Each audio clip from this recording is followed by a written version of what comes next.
And welcome to another edition of Leadership Live. We are live streaming on LinkedIn, Facebook, and of course on Zoom. Thank you for signing up. Thank you for attending. For those of you that have never seen a Leadership Live, the whole idea behind what we do is really tackling topics that leaders are contending with, that people are contending with, and bringing some experts on, or at least some folks with some opinions, to talk about these specific items. My name's Steve Lois. I'm actually your host. Now, the one thing I'm going to caution everybody on is since we're streaming on so many different platforms, we can't monitor all the comments on all of your platforms. So if you're watching this, if you have a comment or a question, please text my cell, which is right here, 734-837-8500. Again, 734-837-8500.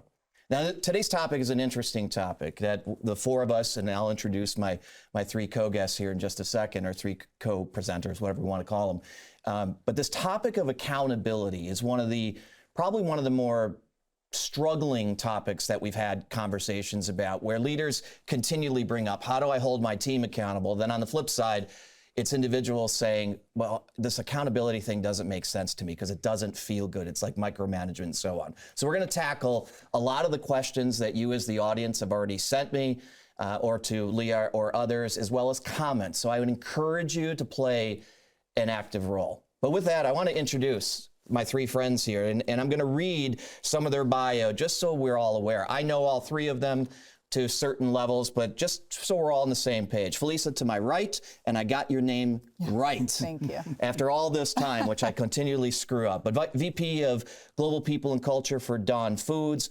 If you don't know Dawn Foods, a global leader in bakery product, ingredient manufacturing, and distribution across the globe. Correct? Mm-hmm. You lead the organization's global people and culture strategy, focusing on talent development, performance management, succession planning, talent acquisition, and a bunch of stuff, right? So you were also honored here recently, Crane's Detroit class under 40, 22 class under 40. Congratulations, Thank you. By the way, on that. Here's some interesting stuff. Bachelor of Arts from the State University of New York, Master of Science in Clinical Psychology from Loyola, and a Master of Human Resources and Labor Relations from Michigan State. Go green. Where's the PhD? You know, just been a little busy. All right. Fair enough. Thank you for being here. Thank you for having me. Kathy, my newest friend. Yes. We haven't spent a whole lot of time with each other, but Managing Director and Michigan Market Leader for Aon, and more than 16 years at this point with Aon. But you've got a lot of community development and other things that you spend a lot of your time in, even beyond running the markets that you actually run. Detroit Economic Club, Girl Scouts of Southeastern Michigan, American Corporate Partners for Veterans. I mean, you are busy outside of work. It's just one of those things I feel firmly in giving back, and I think it helps develop me and really understand what's going on in the broader world. I love this comment. I don't know who gave me this, but Kathy's drive to foster growth in others underscores her belief in the power of commitment and collaboration to enact positive change. And I would say, based on our little bit of interaction over the last couple of months, that seems to fit you pretty well. Perfect. Well, thanks. So Looking forward to the conversation. Thank you for being here. Absolutely. Yeah, that's why I wanted to make sure I got it right. Mm-hmm. And then my friend RJ over here, another cigar smoker. But RJ was most recently the CEO for Unify Finance, which was a division, or is a division, of the Bank of Ann Arbor. 10 years there, grew the business from 10 to more than $115 million. I didn't know you were a veteran.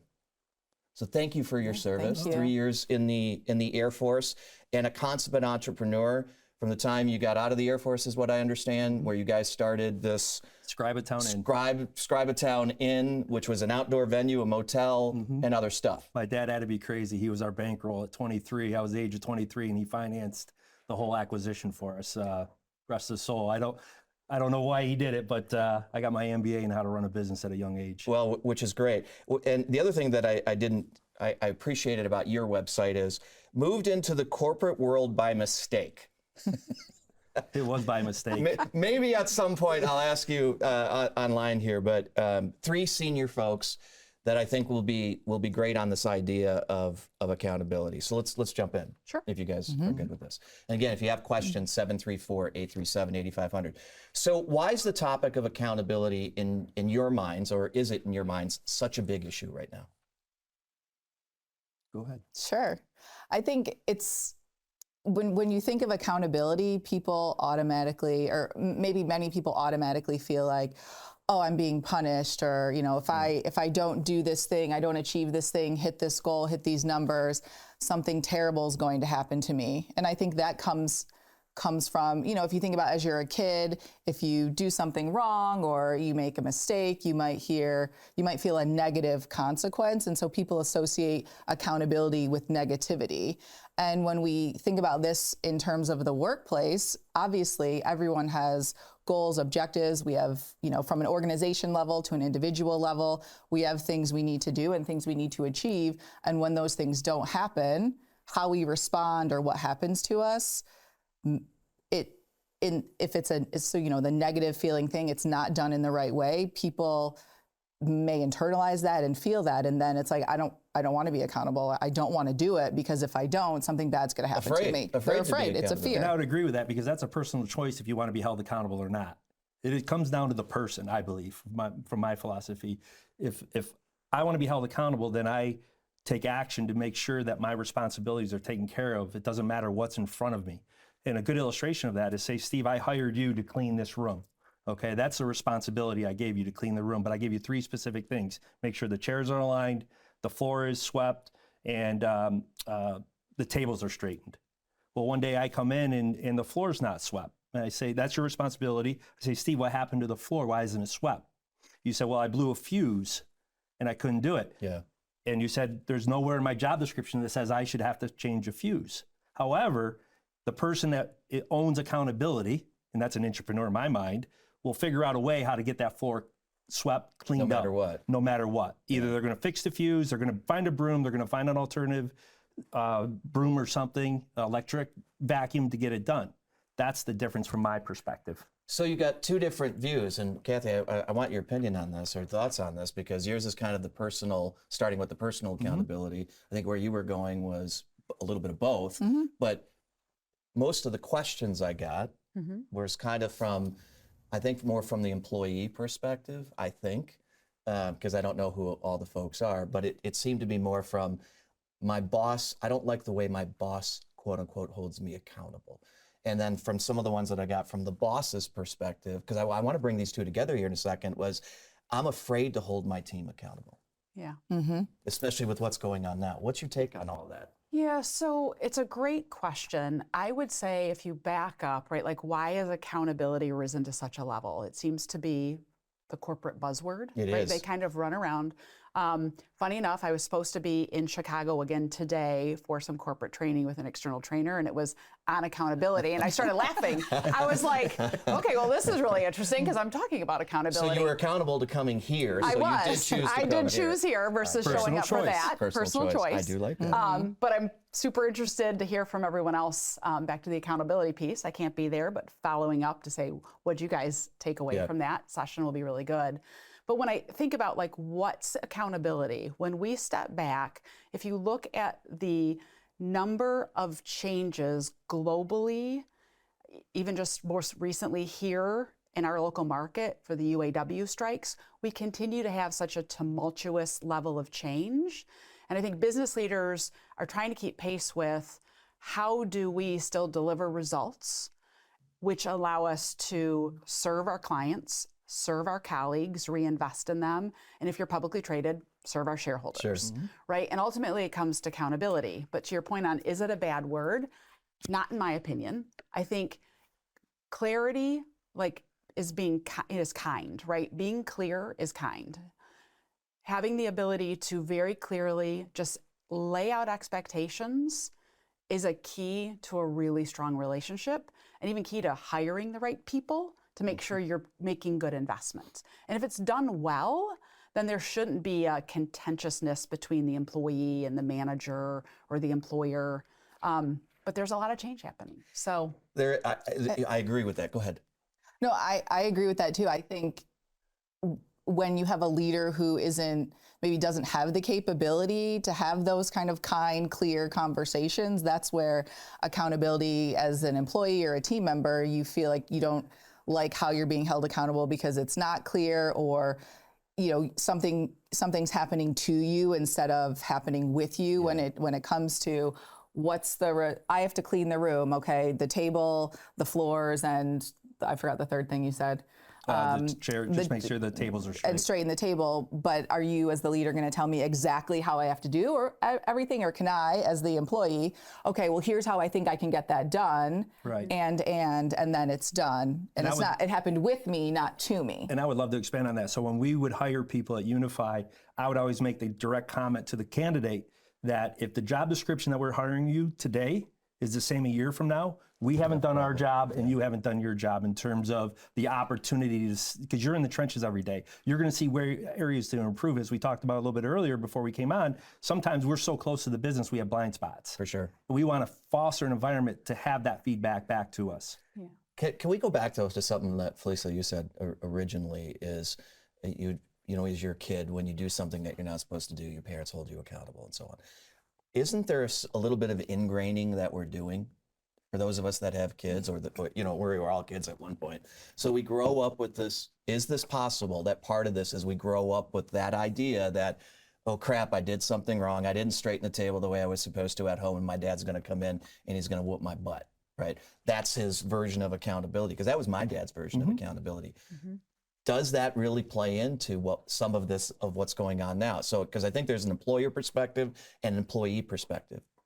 Would you agree with that, or would you not agree with that? Well, as Kathy said earlier, as long as the leaders communicated properly, where the individual understands their responsibilities and the actionable actions that they need to take to perform the duty, then it should be fairly clear. And I agree with you. Accountable typically is when someone says you're being held accountable and it's a bad situation. Right. No one ever comes up to you and say, "Hey, great job this month. You hit all your responsibilities. You're so accountable." We don't use it in that context. I think there's the gap when you say like no one does. And I will tell you, my growth as a leader continues to evolve. And one of the things that I was coached on very early, it's a lot easier to have tough conversations when you also have kind reinforcing conversations. Sure. To say, you did that well, keep doing it. The impact of doing that was, or like, I'm super proud of the outcome. And so when you're reinforcing the positive behavior, kindly saying, hey, I noticed you did this. Here was the impact. In the future, I would suggest you maybe pivot it, and here would be the beneficial outcome. It doesn't feel so harsh, like you're just not, why didn't you do your job? Like that's not a helpful conversation, right? So there's so much learning and coaching, and if you think the number of people we have in leadership positions has changed drastically, are they getting the support and the coaching they need externally, internally? Because a lot of times people just put leaders in without good training. Well, as they have more responsibilities in today's world as a leader.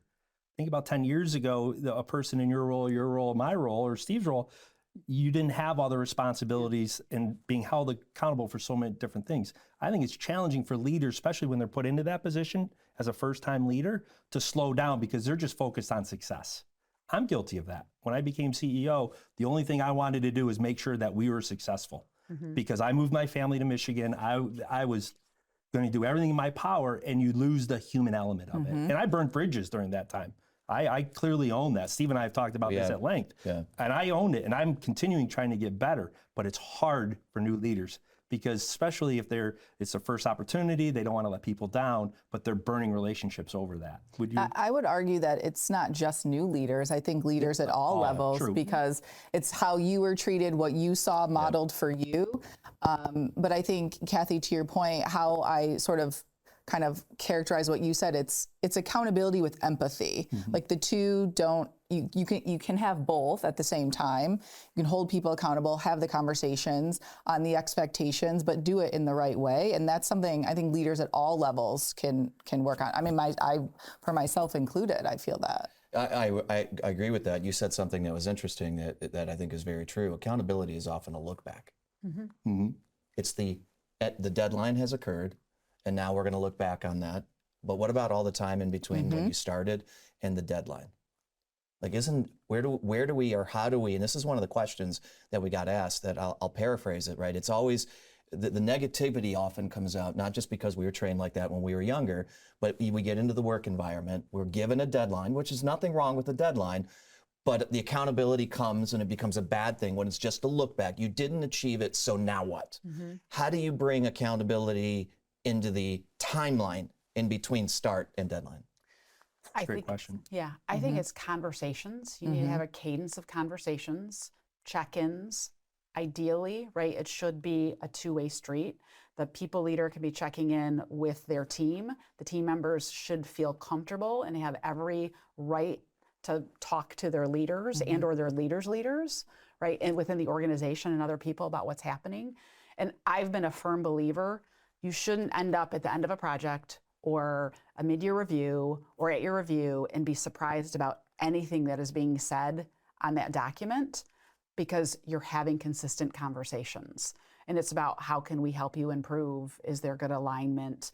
Everything you did really well. But I think it takes time. It takes a lot of time. Time that you have to be willing to carve out and put forth if you want to have the best team and you want to have the best possible results. And it's hard, right? There are days where you're just like, okay, I can do this, right? Like, you're like, I've got yourself this. up I don't right? want to, Like, but I may have landed at 11 o'clock last night and had practically no sleep because I had to be somewhere at 7:30 this morning for another, like, I got to do this, but it's energizing. And then Do you think the culture plays into that as well in terms of peer accountability? I think it is ultimately the underpinning of everything, the culture. If you don't feel good about the culture you're in, there's toxicity. It's tough. I mean, I was mentioning, I think before we even got started, I was at a training and decided to be here. Today it was part 2. And this external coach gave a really great example. And it's really easy to get stuck in what's wrong and bad. And she drew a circle, like, and she's like, here's all the issues. And then, like, here's what you can control. So figure out what you can control. And gave a great story behind it, right? Like, her example was being stuck in Seattle. And she hated the rain. It rained for 35 days. And she's like, what did I just do to myself? this sucks. And she goes, I kept showing up. And finally the person, like, I was reporting to pulled me aside, like, really worried. Like, every conversation is about rain. Like, all you do is talk about rain. She's like, and I finally realized I just have to buy a new coat and I have to buy new boots and I have to get a new hairstyle and I have to get new clothes. And then it all changed for her, but because her perspective on it changed versus this is the worst decision I ever made. So what is it? The saying is, you can keep it, you can change it, or you can leave it. Yeah. Right? You got to true. make a decision where you want to be in that. I was just going to say the culture piece, I think, is key because, again, if you have individual leaders who see accountability differently, act with their teams about accountability, but from an organizational level, what's driving that, right? At the end of the day, everyone's accountable to something for themselves, their teams, the organization. And if, your top leadership is promoting a culture of accountability where it's not just happening to you, and this is exactly what you said, Kathy, it's happening with you. So here's this project, here's this timeline. How can you get it done? What do you need? Check with me. Let's check, a quarter of the way, halfway. Don't wait to the end. But if you have a broader culture that only cares, hey, you did this or you didn't, and it doesn't matter why or what. If it's only about the what and not the how you got there, Or even the why, the relationships, it makes it negative. So before we go further, then here's what I'd like each of the three of you to do. If you had to define, in your own words, accountability, just a simple 1-sentence, 2-sentence definition. Obligation to act. Obligation to act. I think it's delivering on your commitments. Okay. Following through on your word. Okay. I don't think any of those are inappropriate. So let's, if it's that simple, let's kind of go back to the original question, right? Why are so many leaders struggling with this? And if it's about filling the gap in the timeline, you said empathy and results. You got to kind of have the two together. Empathy and accountability. And accountability. Let me give you a quick example, then I want to go back to that original question. So when I was younger, my parents taught, my dad in particular, old country, he came from Poland. So he was proud when he got his second house in the suburbs, right? This was a big deal. You know those people that cut the grass on an angle and then they come back and cut it on the angle the other way, so you've got this checkerboard? That was my dad, because he was really proud of it. And eventually he taught me how to cut the grass specifically. So he was going to hold me accountable to the way I cut that grass. And I did a pretty good job of it. Ended up picking up the neighborhood, picking up all kinds of lawns to be able to cut. In particular, one guy next door, his name was Mr. Pete. Mr. Pete was in like his 70s or 80s, and he had a special needs child that was in his 50s. And his wife, while she was alive, did the same thing. Cut the grass perfectly. It looked better than my dad's grass, even when I was cutting it, right? Eventually, she passed away. So he had asked me to cut the grass, and I kind of approached him to do it. But I was 14 years old. So at some point, I was going to cut corners. I want to play with my buddies. In fact, we were playing football across the street. I hadn't done the things he had asked me to do, but Mr. Pete was a wise old man, and he would walk his dog Rusty down the street a couple times a day, and he saw we were playing football on the other side, and he walks by and he says, "Steve, come over here." I said, "Hey, Mr. Pete, how you doing?" He says, "Great." He says, how do you think my lawn looks from across the street?" And I'm like, oh crap. And I started bawling right away. It's like I knew what he was doing, but he's like, "Hey, what do you think we could do better? Can I help you actually do this?" That was, to me, accountability with empathy, where he was teaching me and was willing to help me to actually get there. Kind of what you were saying, right, is that we've got to have this balance during the timeline. So if it's truly that easy, and it's truly the definitions you guys gave, why are so many leaders struggling with this? Not just the employee, because we talked about it from the employee side. Why do we really struggle with making accountability a positive thing and not just a negative thing? Well, I'll give you a counterpoint to the lawn story. Yeah. I had this similar issue, except I was Mr. Pete. You were. And hired the neighbor kid, and I did not handle it like Mr. Pete did. I was like, he is not, I just said, within these 3 days, I gave him flexibility, he's not edging. I was like, off my rocker, I was so mad that he didn't do it. I was like, not my best day. Yeah, so I I learned get it, from I get it, it. right? You learn from things. So I think that's the big question, is learning from it. When you step back and I ask new people leaders, like, why is this uncomfortable? We're having an issue with one of the colleagues, and they're just so uncomfortable. They don't know how to have the conversations, is what I generally find.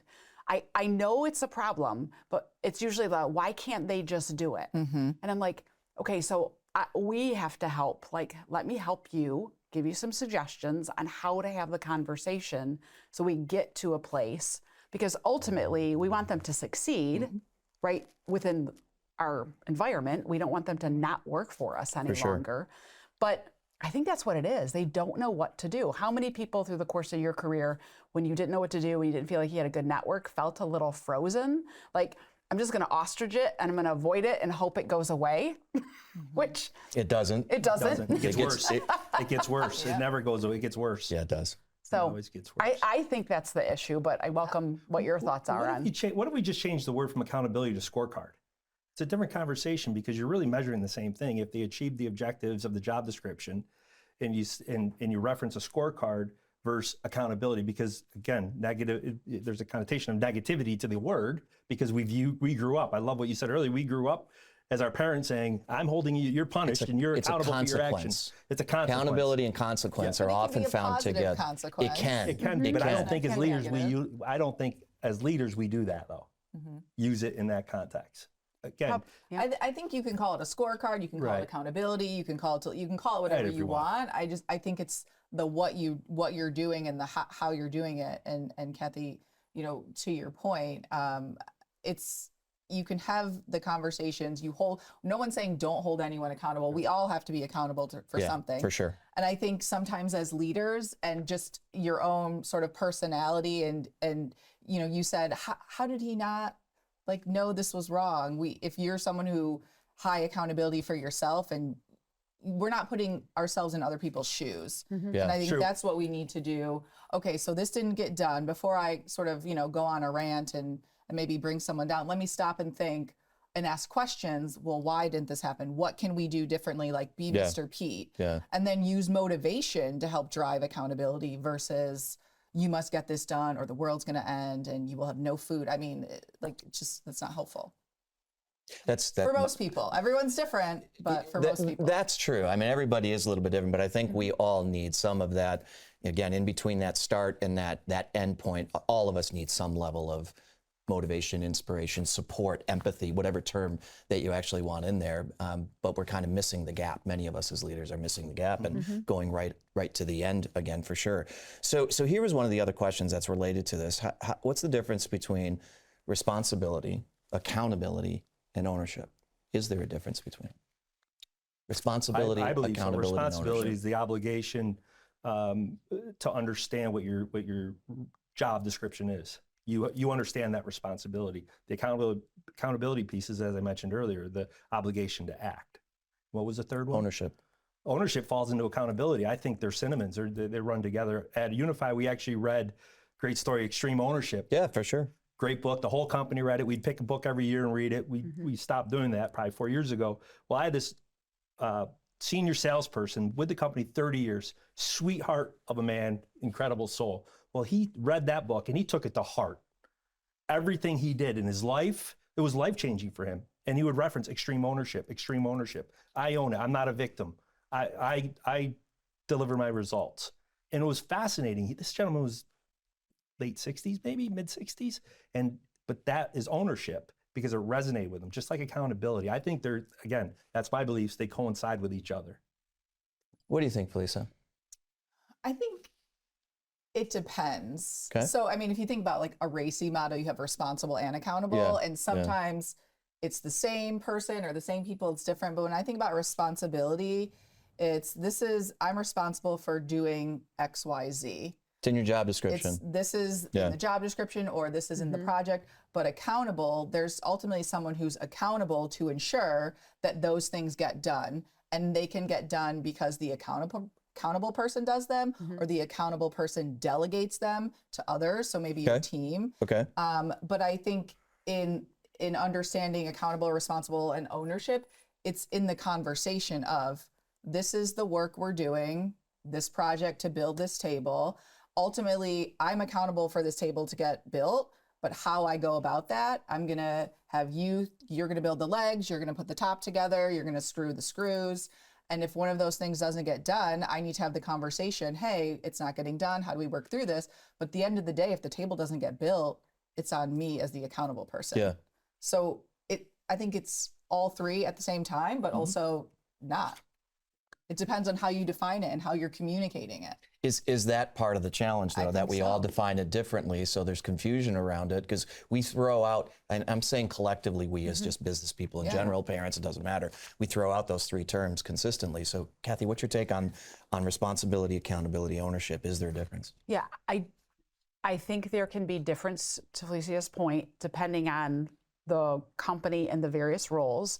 I think that's where we run into trouble, is the clarity. Yeah. So if we use the table example, right? So ultimately, I say all the time, I ultimately own it in the end. If I'm calling because there was a service issue, right? I had the people that were accountable, I had the people that were responsible through the entire size of the team, but it's still, I have that responsibility to own, apologize for the mistake, make it right. We use the table. The problem is we can walk in because in my mind, it's supposed to be level. But the other person just heard, put the table together. They don't care that it's gonna rock back and forth. They put it You together. told me to put it together, right? Not realizing the outcome. So it's a lot of, I think, taking the extra time to clearly articulate the expectation, the why, what the impact is if it doesn't happen, because now we're gonna sit here and hear this crazy, and by the way, it doesn't rock. So it's totally good. The table's great. Quality furniture here. Actually, it does a little bit. Whoever built this did a good job. But you're not gonna hear this bang, bang, bang, bang, bang, right, as you're taping, right? So people don't necessarily understand that. It's like you just said, build the table. I built the table. As well as post-COVID too, you don't know what's going on in that person's life too. They might have something going on that's causing stress where you weren't getting their best performance for that day. So you have to weed through that too. And that's an area that, Steve, I've worked on with you about the whole empathy piece of understanding there's more in this person's world than just Unify, or what's taking place. Now, if it's a behavior where you're seeing a trend, that's a whole different conversation. But if it's a one-time event, a lot of times that's where that empathy piece comes in. For sure. Can I be devil's advocate for a second? You absolutely can. I know this is the super simple example of the table, and that, you just said build the table. You didn't say it had to be level. And like, I guess to think about I don't know if that's accountability or that's, well, I think about quality and how people's level of, wanting to do a good job, like intrinsically, I want to make sure this is correct, to build the table and it's wobbly and be like, well, I built the table. Yeah. I think that's almost a different conversation. That's that personal ownership thing. It's personal yeah. ownership, but it's personal, like caring about the product that you gave, not that you just got it done. So for me, that goes a step farther. And I think about work too. You told me, to create this PowerPoint or whatever, but it's got spelling errors, the format's off, the graphics are horrendous. But did you not see that, or help me understand why didn't, like, to me, that's not that's accountability for quality. And for some reason that feels a little bit different. But don't you believe that you can identify the two? I call them functional and vital in companies, where that functional employee, they might just let it rock and that's fine. But that vital employee, they're going to figure out a way how to probably make it better than what you were hoping for. And it's magical when you find those team members. Yeah. It's unbelievable. And those are the folks that you just pour into. Example of that at Unify, we hired a lady out of the Detroit Red Wings. She was there for 8 years. And we were able to hire her to come into Unify. She started as my executive assistant. Today now she's the portfolio manager, collection manager. She's received all kinds of pay increases, but we saw that in her, that just ownership and accountability, but it was always above and beyond what any of us ever expected. So that you actually just described kind of my thought process, going back to my original three: responsibility, accountability, and ownership. Responsibility is in your job description. Here's what you're responsible for.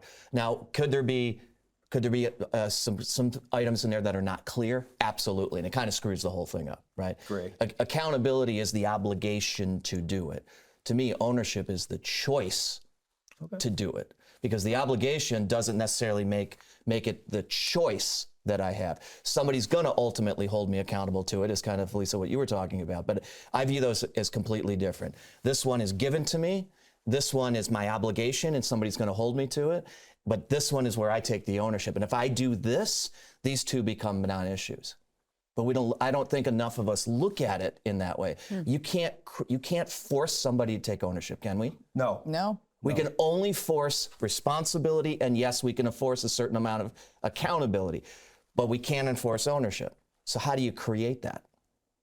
Culture. I think Be more specific, though. It's pure. I believe in pure accountability. When we would interview people back at Unify, again, one of the questions I always ask, after you're here a year and you see one of your teammates not carrying their weight, how do you handle that? And if someone said, I put my head down, I just worry about myself, guess what? They were not a candidate any longer. I wanted people to hold people accountable, because I wanted to be held accountable as well as the president. And I would tell my team all the time, please don't come to me a month, 2 months, complain about something when you know that I want you to hold accountable, because I'm not going to ask anyone to do anything that I would not be willing to do or haven't done before. So you just bring up a good point. I want both of you to comment, or all of you to comment on this. You said the peer holds the person accountable. You just kind of brought that up. Whose job is it? Is it the boss's responsibility? Is it the peer? Well, I communicated that I always wanted a culture of peer accountability. Again, we're in a small company, and we were very transparent with our numbers. And if someone wasn't carrying their weight, it didn't only affect the team members, it affected their families as well. Sure. So there was a ripple effect that I would always try and coach and teach to. Like, you have a decision to make every day when you wake up. Do your job, not do your job, as basic as it is. If you decide not to, you're not only affecting your behavior, but you're affecting everyone else in the company, as well as how about the external customer? There's a ripple effect that a lot of people don't understand by just sliding, gliding, and not taking ownership or accountability. What are your thoughts? The best teams that I've seen function together, they've been part of a hiring process, right? So they definitely want that person on the team. Or they've built a relationship, you've given them the space, working on projects together in the office, you name it. And you can tell there is a genuine desire to ensure the other person is also successful. They enjoy working together. And so they naturally become accountable to each other without you even have to reinforce it or say it. Because it's like, Steve, I like working with you. I really want to work on this project. If I fail to get something done, I'm going to feel terrible that I let you down. Yeah. And that is hard to force. I think you can teach, you can encourage, you can train, but you find the people, it tends to have a rhythm about what's going to work in an organization when you've got the right people in. What do you think? From my perspective. I think I agree with both of you. I think peer accountability is necessary, and for high-performing teams, it's there and it's cultivated and developed based on working together, having success together, going through challenges together. But I would also say, I think we can't just stop there from like this, accountability across. There's accountability down, accountability across, but I think there's also accountability up. What do you mean? So from a cultural standpoint, and this has to be developed, I feel like my team, for example, I want them to hold me accountable for the things that I say, I own. I know that I could go to Jason, who's my boss, and say, hey, Jason, this is what was discussed. How can we work through this or whatever it is? But I think it has to be, it's a shared accountability throughout the whole organization, because it's an individual level, it's a team level, and it's a broader organizational level. And that's, your success on the team is my success of the team. The organization's success is my success. So it's a shared accountability. Where does trust play in all this? Because that's one word we haven't discussed at all. Part of the accountability is the trust factor. Can you separate the two? Trust and accountability. Can you do both? Or can you do accountability without trust? Truly, in the right way? No. I don't think you can. I think it's a lot tougher. Yeah. But I think it's easier to give people the space to do the job in the way and get the result that you want when you have a high level of trust. Right? It doesn't matter which route you took. If you got the end result, great. When you don't have a level of trust, that's where I see the breakdown is. There are a lot of questions because there's a fear they're not going to get to the end result. And then that becomes uncomfortable for both parties. I'm seeing it in my head. It's almost accountability can drive trust, and trust can drive accountability. So it can go both ways, I think. Yeah, I don't know how you can have true accountability without some level, especially what you're talking about, that bottom up. You've got to trust your leader, and your leader's got to trust you to open the door to be able to do that, right? I mean, my conscience is sitting right across from us, right, looking at it. I'm sure she holds you accountable. Writing right now. But I think we have a fair enough level of trust and a relationship that it goes both ways. So I don't know that you can separate those two. To truly do accountability in the way that you guys are talking about, or we're talking about doing accountability, you can, in the sense of how we generally use accountability. Here's your scorecard, you didn't do it, shame on you, and now you're in trouble. In order to do that, you don't need trust for. No. In fact, it breaks down trust by doing it that way. One of the comments I just got on text, though, was, it's not my job to hold my peer accountable, it's my boss's. As we're talking about this, it came through. That's one person's choice. That's okay. I think that's, again, it's your success or our success is my success in both ways. And when I think about the peer accountability, I just think about group projects in school. The dreaded group project where we're all on a group and inevitably someone's not doing this. The slacker. You have the slacker, and then you have someone who's like, oh no, like we have to get this done. So let me take it, and okay, I'll do this. Like I'm gonna delegate. And I think when you're on a team, it can sometimes feel like that. But again, I think when there's trust and you have the right culture, you can have those conversations and you can say, Steve, your role in this is X, Y, Z. If this doesn't get done, here's the impact. What do we need to do to get this done? Yeah. Or find a role that Steve could be successful in. We did that all the time. We'd pivot someone. Okay, this isn't a good fit for them. Good person, good attitude, all the intangibles. Let's pivot and find them a position that they can be successful. That was always our mentality, because we hired them. We saw something in them that we liked. So let's find a place that they're going to be successful. And we did that numerous times in our organization. But I would say on the peer accountability, it can't just be there. It does still need to come from the leader above. There's an example there somewhere. I use this example since you brought up teams. So when I played football when I was in 8th grade, 9th grade, and so on, I had to ride my bike to get to practice, right, after school, and in order to get there because my parents were working. And day one of football practice, I'm late. What do you think happens? You ran. By who told me to run? The coach. Your coach. Day 2, you all ran. I ended up late again. We all ran. What happened on day 3? Because I did it 3 days in a row. Your buddies were waiting there, make sure you're going to be on time. The coach didn't have to say a word, and the coach realized at that point, because he set the example of what was going to happen. It was the peers that said, okay, we did suicides. 100 yards, you know what that is, right? Like we're all puking at the end of this thing. So they didn't want to go through that again. So after that 3rd time is when they finally said, okay, we have 2 options here. kick your butt off the team because we're not going to run again, or we're going to help you figure out how to actually do this. So he was smart enough to create this environment where there was his accountability to me, and it wasn't negative, it was teaching me a lesson, and then the team's accountability. But in the corporate world, is it that easy? I think it depends, and I can't talk to whoever texted you, but I think I would ask it like Well, you solely you as could tell her. I actually know who she is, so you can tell her. She does not work here for the record. Yeah, I think the question becomes like, are you a sole contributor, and like nothing you touch or do is impacted by your colleagues, and is that the same? I mean, maybe is that where your position's coming from, an accountability, or are you frustrated with your colleagues and don't know what to do and just want your boss to fix it? Mm-hmm. And so that's I'm not going to be the one to hold my colleagues accountable. Who knows? They're going to follow the system, what's laid out in front of them. They're never going to make improvements to it. That's a level 1 functional employee team member, which you need. However, really, especially the world we live in today, to go to that next level with innovation, improvement, culture, things of that nature, we need level 3 employees, so team members.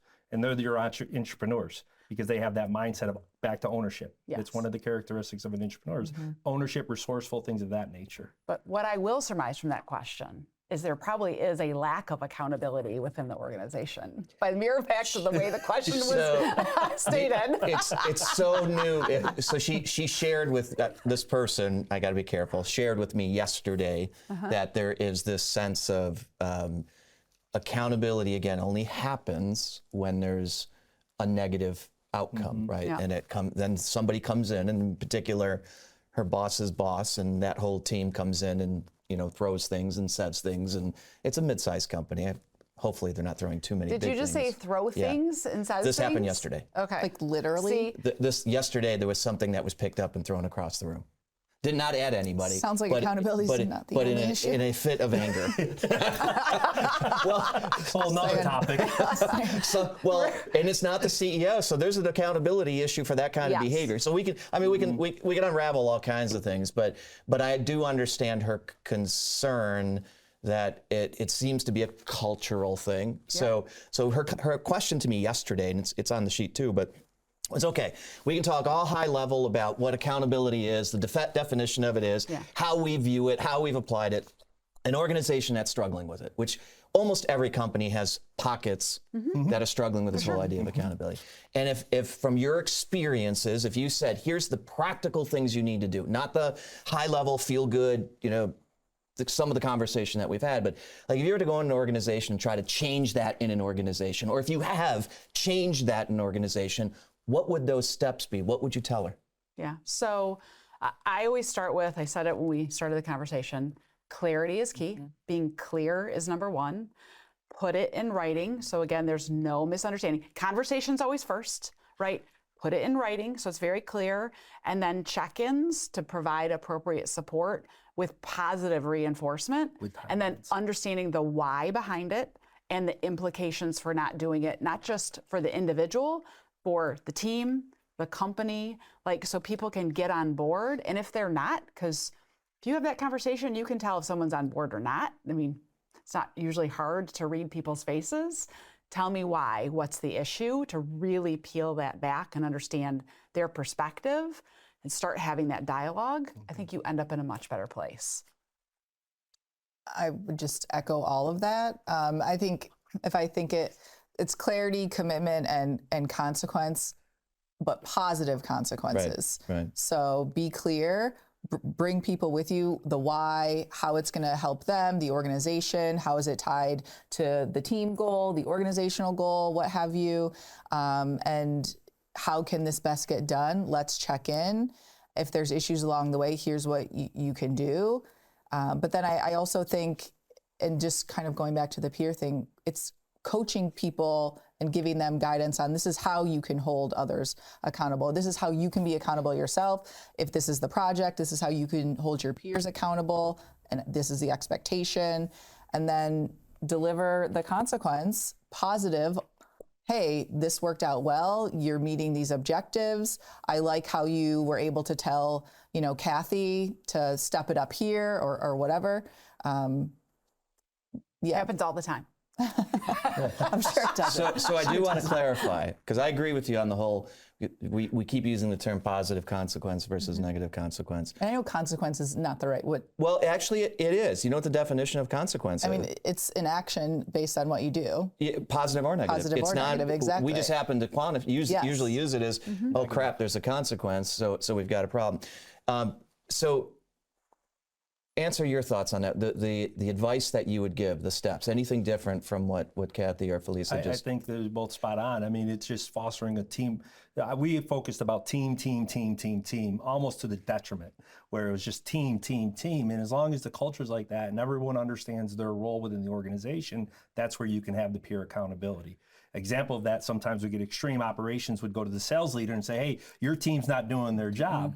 Well, let's have a conversation around that versus just, and again, people lie, numbers don't. And as long as you have the data to support accountability to a certain degree, it kind of works its way out. So let's hit on it, because you mentioned clarity, metrics, scorecard, we've talked about all this.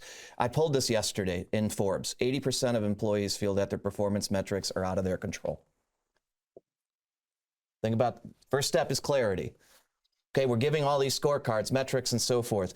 But according to this study that they did, and I don't know how many people, there's like 11,000 people that responded, 80% of employees feel that their performance metrics are out of their control. I would love to what size companies they work with. Don't know. I know. I can pull the study. Because I think there's a lot of data behind that where typically, and I've been in that spot before where you feel that you can't, whatever, and again, I was in sales, so it's easy to quantify the numbers, but I remember sitting in meetings 10, 15 years ago where the CEO would said, you need to get to $250 million in 5 years, let me know how you're going to do it, and walk out of the room.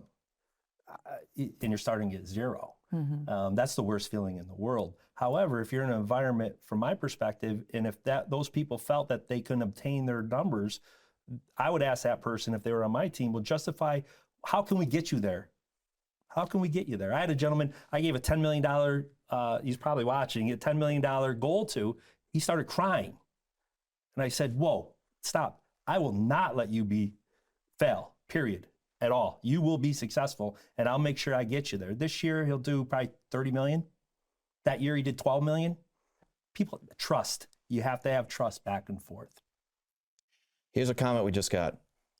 What I've seen is accountability by scorecard. If you haven't done what I've asked you to do in the time I need you to do it, you're useless to me. That's a harsh comment. It's anonymous. It's truly anonymous. I have no idea who did this one. I mean, I just wonder if that's a very pervasive feeling. I mean, honestly, go back to what you just read, the statistic. Honestly, my first reaction to was, how sad. 80% of the people that responded, irrespective of the size company or the number of people, what they do, feel like how they're being rated is completely out of their control. It's just sad, right? You're set up to fail. You're like, okay, so then my head goes to, what's their level of engagement? Are they happy with the company they work for? Like, I just spin They control that. They control that. If you're not happy and you don't feel engaged in your organization, now it's becoming tougher. But over the last couple of years, you had your pick of a company you would want to go to. Well, I will say this: successful people control it. Bingo. I think therein lies the question. And there are people that feel stuck in their jobs for whatever reason, personal situation, level of education. I mean, who knows? But it's sad that that's where we're at.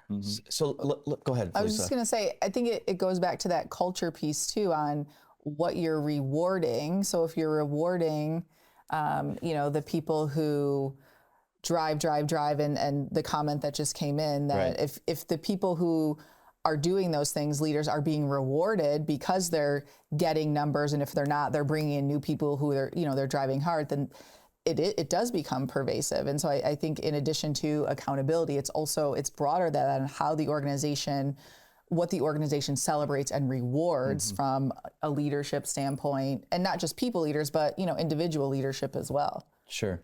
So there was another question that kind of goes alongside of this. It's hard to talk about accountability, and this is to your comment just a second ago, RJ.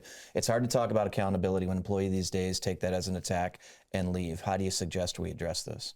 It's almost like hurting feelings. And that's a lot of times why people don't have these tough conversations, because we think we can either be empathetic and not accountable, or if I'm accountable, it has to be mean. Right. and it doesn't. So if this 80% number is true, that it's the clarity issue, how do you start? How do you address that particular issue? Because if that's the first thing you said, you got to have clarity. We've all kind of said it to a certain extent. In accountability, the first thing is being clear.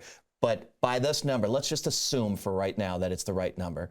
80% of people think that they can't control what's on their scorecard. What do we do? What advice are we going to give people? What advice are you going to give people? That's a great question. I will just tell you, we are in the midst of changing the way our scorecard works. I just had to have this conversation with the team. Okay.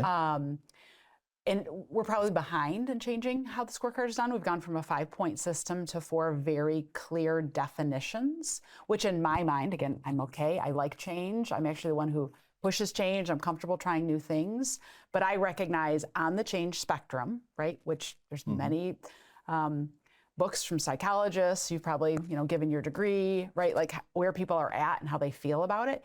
You have to keep talking about it and explaining it and address their concern. And it's like exceeded expectations, met your expectations, partially met, partially achieved, or did not achieve. And then there's some really clear definitions below it. And what I said to the team in having the conversation was, look, we used to rate from 1 to a 5.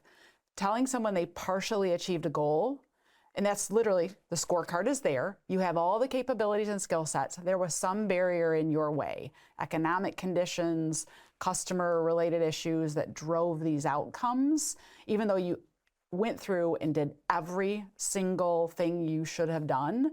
That's a partially achieved. Doesn't that feel better than saying you were a 2? Right? That's a whole different conversation. We're going through the same thing. Right? Yeah.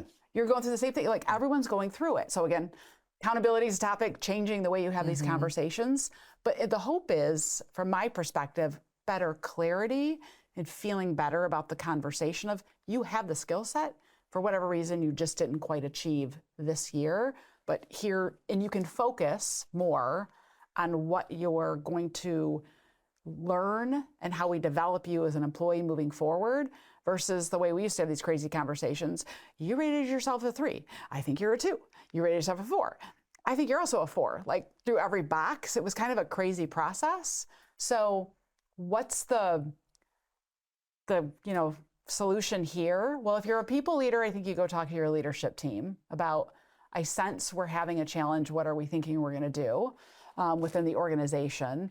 If you're an employee, hopefully you feel comfortable about having a conversation with your people leader and your people leaders, like manager and the other leadership team, that you have enough ability to have those conversations to at least raise the issue. Because I think you have to acknowledge there is an issue before you can get everybody on board with changing it. For sure. And if they're not willing to do that, I think you go back to you gotta deal with it, right? You gotta try and help change it, or you gotta decide you want to leave it. And I'm not one for like, okay, it's time to all go change roles, but those are things people have to make a decision on. Because God, working in a world where you feel like 8 out of like 10 people are just have no control and probably are unhappy. Like, that's not great. No, that's not great. So what are your comments on this, RJ and Felisa? If let's make the assumption it's true. 80%, that's tough. Oh, yeah. I think if that's the case, there's a broader, maybe organizational systemic issue. If there's these robust, I'll make an assumption, there's robust goals from a company standpoint, and we're telling everyone, down all the levels that you're accountable to this. That's not practical. Yeah. And so I think as a leader, if I felt like that was happening, for myself or my organization, I think to Kathy's point, there's a duty to raise up to higher leadership and say, hey, here, help me understand the why, firstly, so it's clear for me, so then I can communicate. But then I think it also needs to come from up. We need to be able to say, hey, I can't deliver $5 million next year when last year, I delivered $500,000 and here's my resources and this was the plan. Like, help me to do this. And if that's the expectation, then we need to ensure people have the right tools, resources, time, et cetera, to do the work. And it sounds like 80% of people don't feel that way. And that goes back to trust too, to be that you feel you feel trust in your organization that you can go have that conversation. I have a completely different point. I think we've created an environment, a world of victims and a victim mentality. and they rather take the victim mentality because they view it's easier versus owning it. Hence why people say it's easy to say I can't achieve this because it's irrational versus saying, you know what, let's figure out a way how to get there. Yeah, the other question or the other comment was, I might upset somebody. That was actually the background of that particular. I know who sent that one in too. Mm-hmm. That was the background. Was it his career? No. We're talking. I mean, I am so quick. So and my eyes were always open to find good candidates for our organization. It would drive my family nuts. I'd check into a hotel if the person behind the desk gave me great service. Hey, what do you want to do in your life? Yeah. I'd hand a business card. This particular gentleman I met at a cigar bar. He was at the time 26 years old. My wife looked at me. She goes, "You're going to hire him." I said, "If he does everything he's supposed to do during this process, yeah, I'm going to hire him."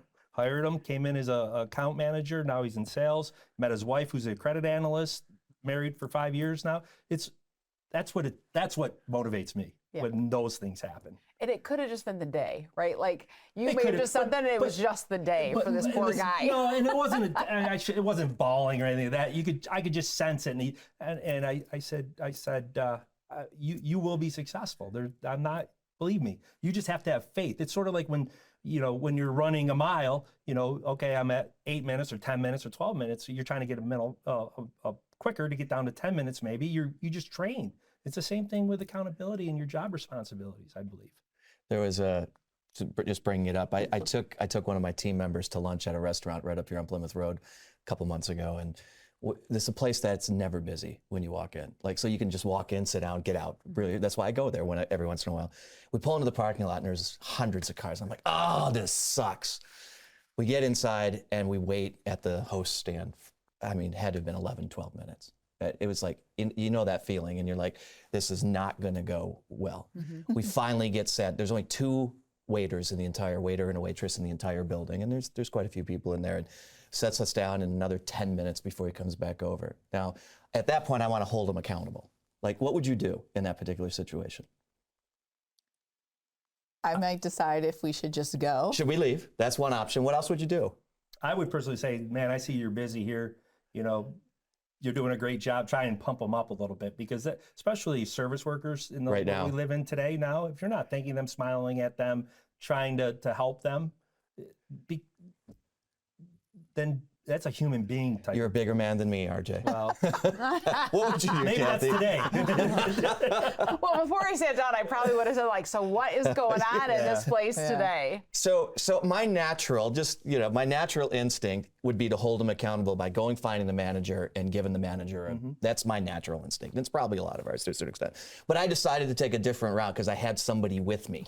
Which was setting an example. So if I was by myself, I probably would have not reacted in the appropriate way. But because I had somebody, when I asked the waiter to come over, finally he comes over, and I gave him a $50 bill, and I said, "Can I get change for this? Because I want to make sure I leave you a really good tip."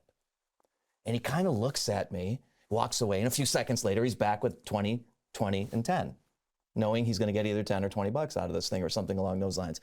And all of a sudden, the service changes. So much so that the two tables on either side of us come over and like, "What did you say to him?" Because our service has completely changed.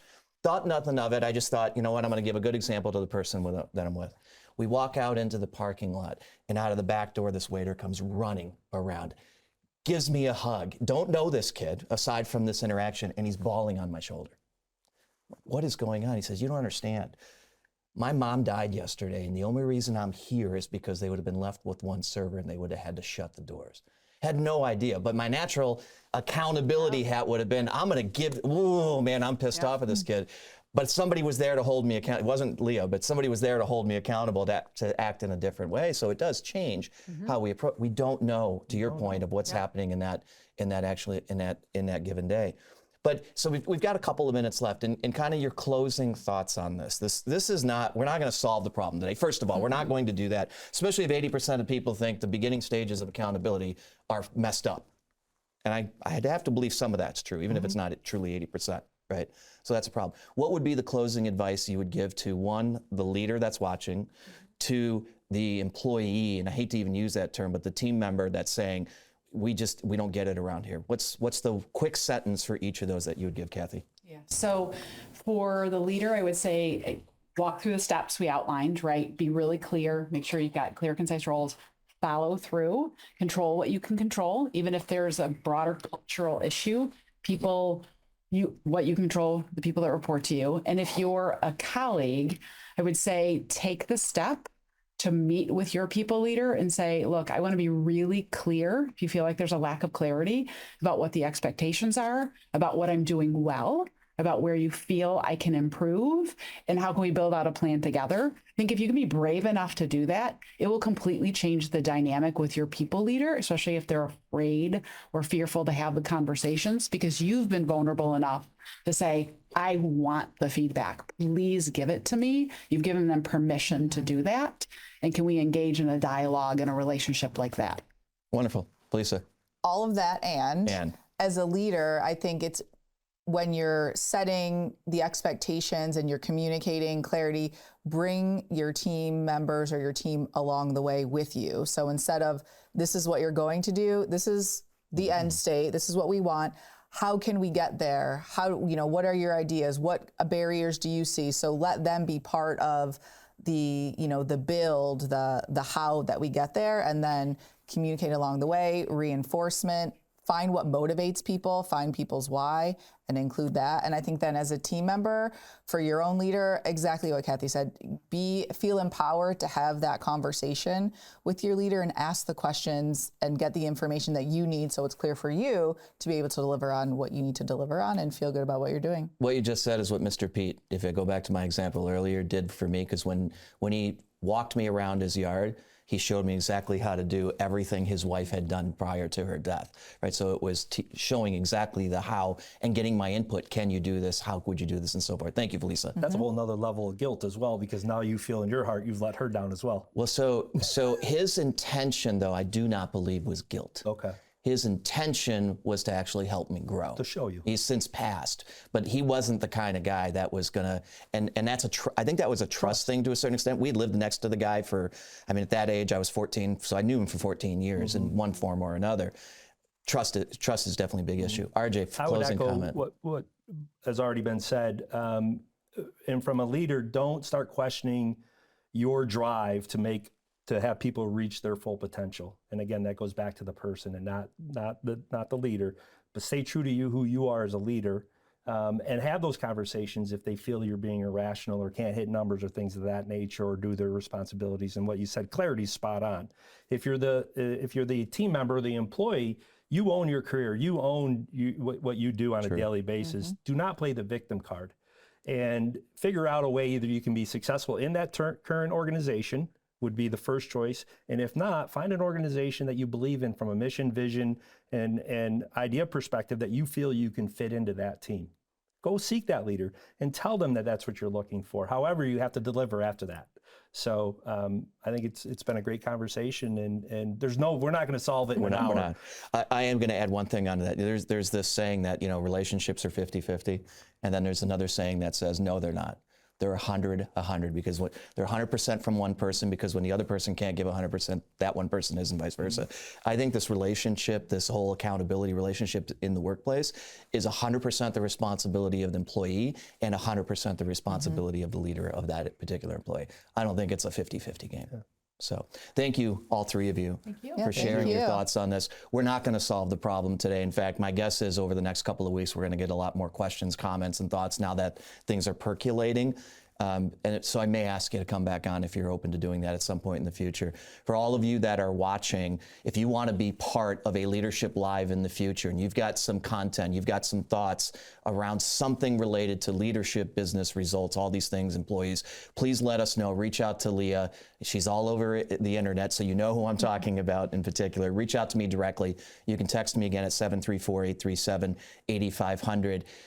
We're talking about going to monthly as opposed to quarterly. We don't know if we're going to do that yet, but stay tuned for some announcements around Leadership Live and some other things, cool things that we're going to be doing into the new year. So again, thank you to everybody. Thank you to all of you that are watching. Do not hesitate to reach out. If you want to get in contact with these folks, I can make sure that happens as well. So again, thank you, and thank you to all of you. Thanks. It's been a pleasure. Thank you. That's awesome. Thanks, guys.